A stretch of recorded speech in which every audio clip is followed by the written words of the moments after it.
नमस्कार। एक यात्रा ये भी कक्षा 9 में जहाँ से पाठ बाकी रखा था वहीं से हम आगे बढ़ते हैं। सत्यकेतु जो डॉक्टर के पास गए हैं अपनी पत्नी के साथ और रिक्शे वाले से परिचय करते हैं, पूछते हैं उसके परिवार के बारे में। तो रिक्शे वाला जो है वो अपने भाई से दूर ग्वालियर में रहता है। एक चुप्पी सी आ गई, मतलब दोनों के बीच में जो चर्चा होती है, रिक्शे वाला कुछ जवाब नहीं दे पाता और चुप हो जाता है। हमें लगा कि इसके साथ कोई अवांछित घटना घटी है। यहाँ से हमने बात बाकी रखी थी। तो सत्यकेतु को ऐसा लगता है कि रिक्शे वाले के साथ कुछ अवांछित घटना, कुछ अनबन हुई है।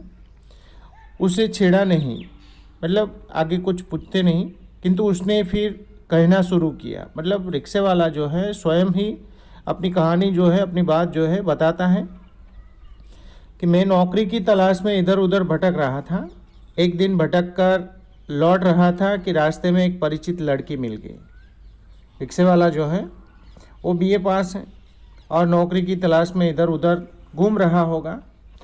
और ऐसे ही एक दिन वापस जा रहा था तो रास्ते में उसको एक परिचित लड़की मिलती है।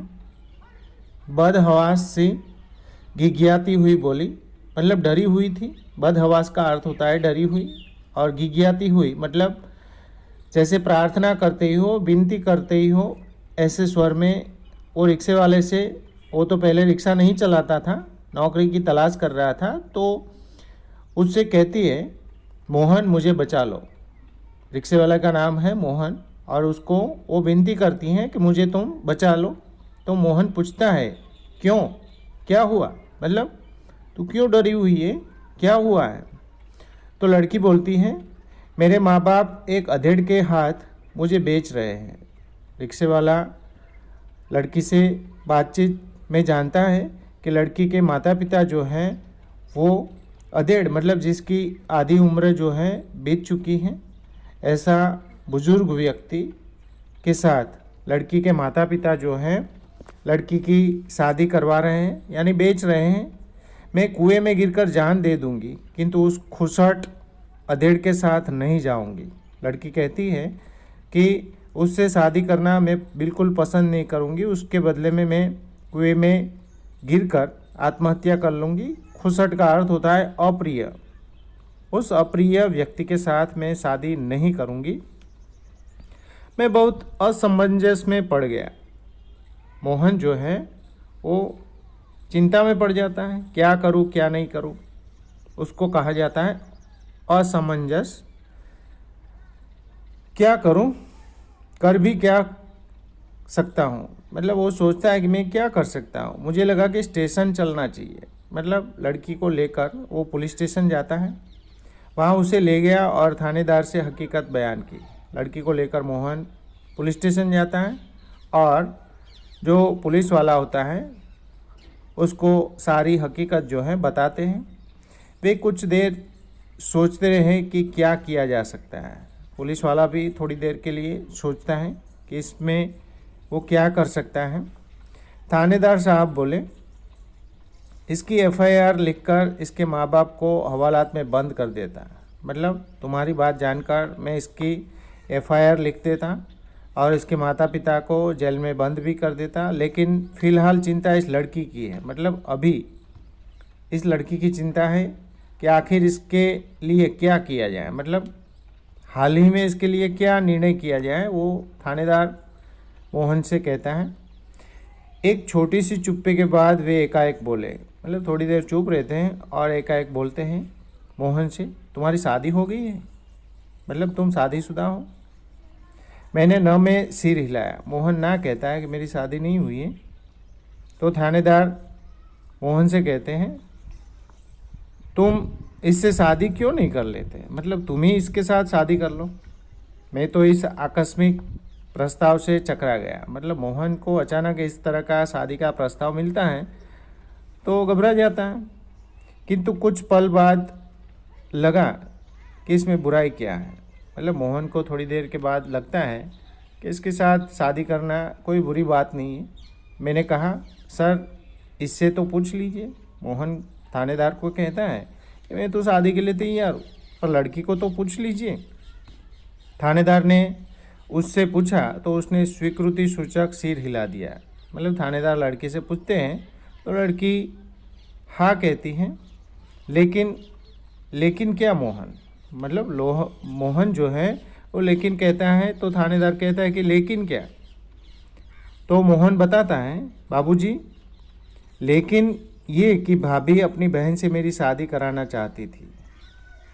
मोहन की शादी जो है उसके बड़े भाई की बीबी की बहन के साथ होने वाली थी।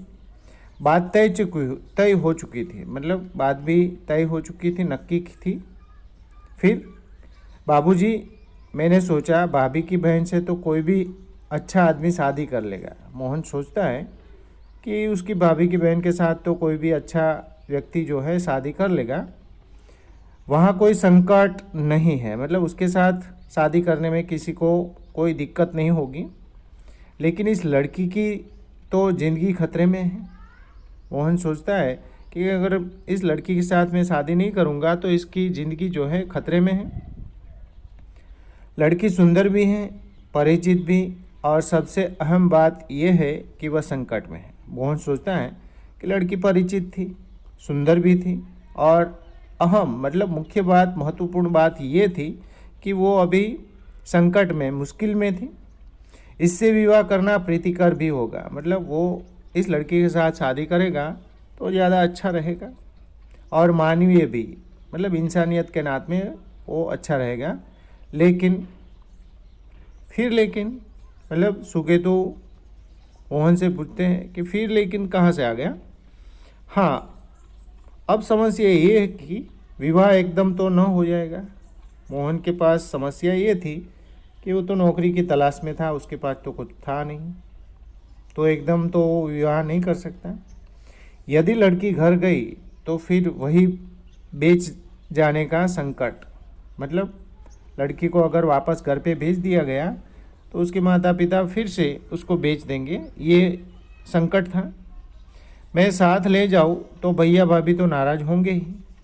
मोहन अगर उस लड़की को अपने घर साथ ले जाता तो उसके भाई भाभी जो है वो नाराज़ हो जाते। इसके माँ बाप मेरे ऊपर लड़की भगाने का केस कर देंगे।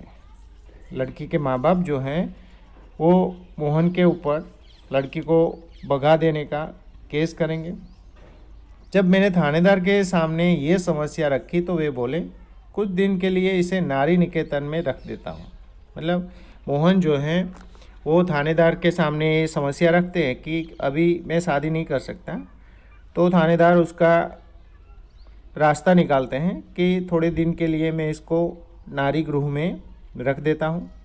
लड़की से माँ बाप के खिलाफ़ शिकायत लिखवा कर रख लेता हूँ, मतलब लड़की के पास उसके माँ बाप के विरुद्ध में शिकायत दर्ज कर लेते हैं और उसको नारी निकेतन में रख दिया जाता है। 15 दिन बाद उन्होंने मंदिर में उससे मेरी शादी करवा दी। उसके 15 दिन बाद मोहन के साथ उस लड़की की शादी ये थानेदार जो है करवा देते हैं।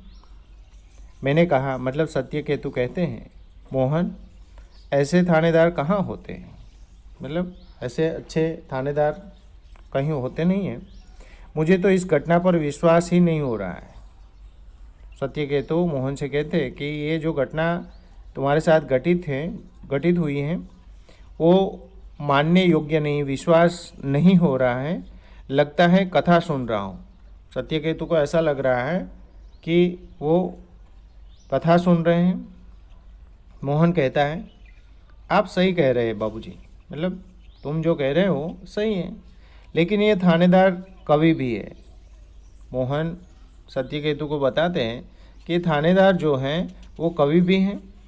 कवि सम्मेलनों में कविताएं पढ़ता है, मतलब कवि सम्मेलनों में जो जाता है कविताएं भी पढ़ता है, और इसकी कविताएं मानवीय संवेदनाओं से भरी होती है। मतलब वो अच्छा कवि होगा जिसकी कविता में मानवीय के प्रति संवेदना भरी हुई होती है। सत्यकेतु बताते हैं, हाँ तब ठीक है, मतलब अगर वो कवि है तो अच्छी बात है, ठीक है भाई। हर क्षेत्र में कोई ना कोई मसीहा दिखाई ही पड़ जाता है, मतलब कोई न कोई जगह पर कोई न कोई मसीहा मतलब देवदूत मिलता ही है। हाँ, तब तब ये कि मेरे भाई भाभी मुझसे खफा हो गए हैं। मोहन कहता है उसके बाद उसके भाई और भाभी जो हैं मोहन से नाराज़ हो जाते हैं और हमें घर से निकाल दिया। मोहन और उसकी पत्नी को घर से निकाल दिया जाता है। एक तो मैंने उनकी साली के साथ शादी नहीं की, दूसरे जिस लड़की से की वह किसी और जाति की है। मोहन जिस लड़की के साथ शादी करता है वो किसी अन्य जाति की है। तो सत्यकेतु मोहन से पूछते हैं तो तुम लोग ग्वालियर आ गए, मतलब शादी करने के बाद तुम लोग ग्वालियर आ गए। मोहन बताता है हाँ बाबूजी, आगरा में हमारा निवाह होना कठिन था। मतलब मोहन उसकी पत्नी के साथ आगरा में नहीं रह सकता था, वहाँ पर उसका गुजारा होना मुश्किल था। पराये शहर में ही भले कोई अपनापन न हो, किंतु ये परायापन उस अपनेपन से अच्छा है ना। वो कहता है कि ये अनजान शहर है, पराया है, भले ही कोई अपना इधर न हो, पर उस परायेपन से अच्छा यहाँ पर उनको लगता है, क्योंकि वहाँ पर अपने लोग होने पर भी परायापन रखते हैं और यहाँ अपने लोग नहीं होने पर भी उसको अपनापन लगता है।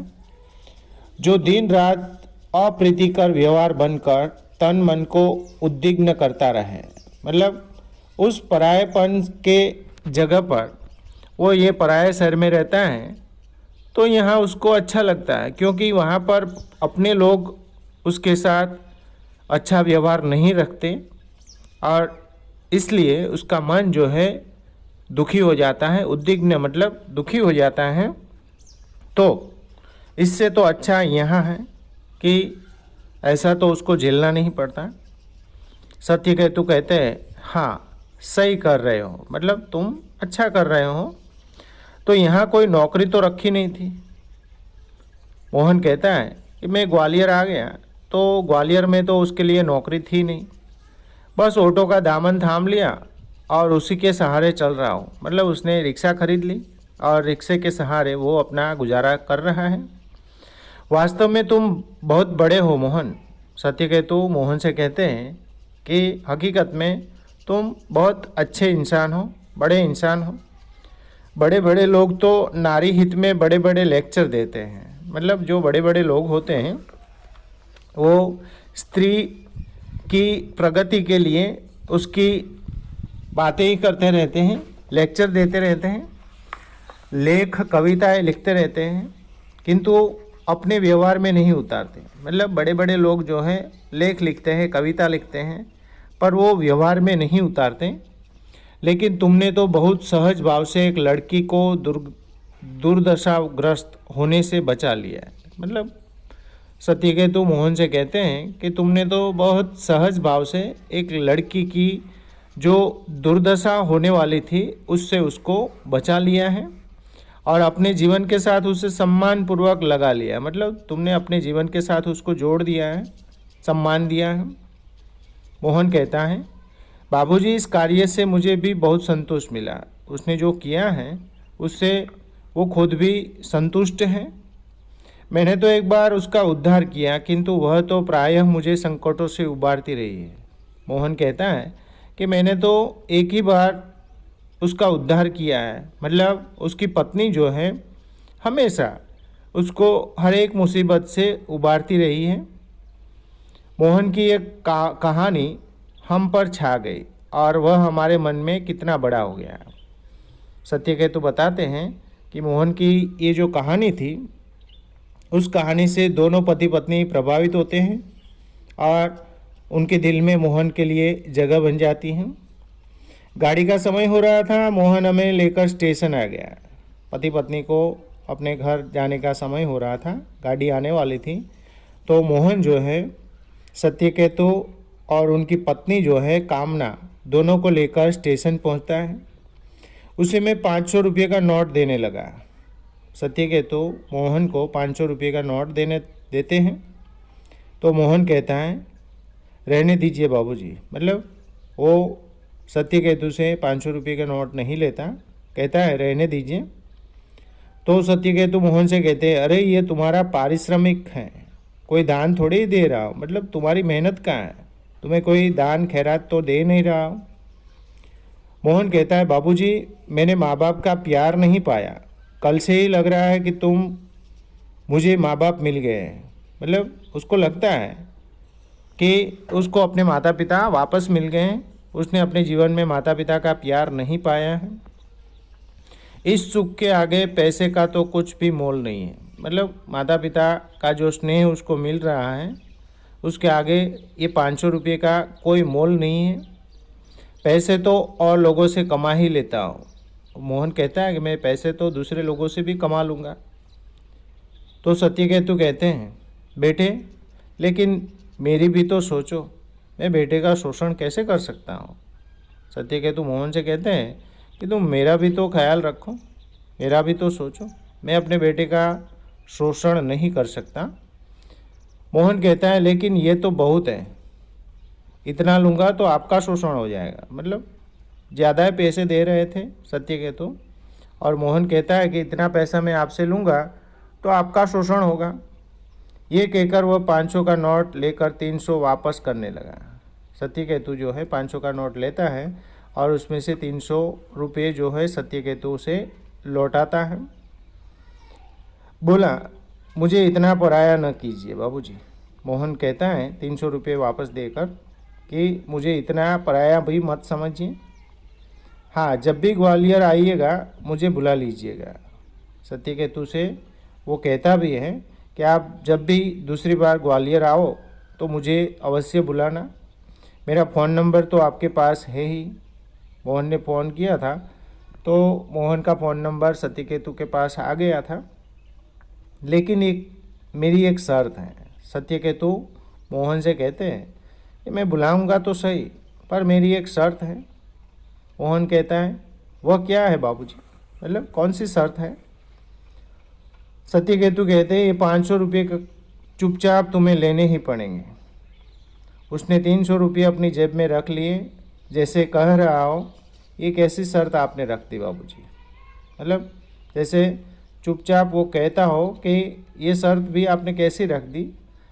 ऐसा कहकर वो 500 रुपये लेता है। कुछ क्षण बाद वो बोला, बाबूजी आपका फ़ोन नंबर तो मेरे फ़ोन पर आ ही गया है, कभी फ़ोन करता रहूँ क्या। मतलब सत्यकेतु का फ़ोन नंबर मोहन के पास था ही। तो सत्यकेतु से पूछता है कि मैं कभी कभार आपको फ़ोन कर लूँ। सत्यकेतु कहते हैं, हाँ हाँ भाई, शौक़ से, मुझे अच्छा लगेगा, मतलब खुशी से तुम भी फ़ोन करना, तुम फ़ोन करोगे तो मुझे भी अच्छा लगेगा। मोहन कहता है, लेकिन आपका नाम तो मैंने पूछा ही नहीं। सत्यकेतु का नाम तो मोहन ने कभी पूछा ही नहीं था। तो सत्यकेतु कहते हैं, मैं हूँ सत्यकेतु और पत्नी है कामना, मतलब मेरा नाम सत्यकेतु है और मेरी पत्नी का नाम कामना है। और जब हम स्टेशन के अंदर जाने लगे तब वह आँखों में न जाने कितना अपनापन लिए हमें निहारता रहा। मतलब सत्यकेतु और उनकी पत्नी कामना स्टेशन के अंदर जाते हैं तो मोहन जो है उनकी आँखों में जैसे कोई अपने से बिछड़ने का दर्द हो, ऐसा सत्यकेतु को दिख रहा है कि वो अपनेपन लिए सत्यकेतु और उनकी पत्नी को देखता रहता है। तो यहाँ पर ये कहानी, एक यात्रा, यह भी पूरी होती है। धन्यवाद। जय गुरुदेव।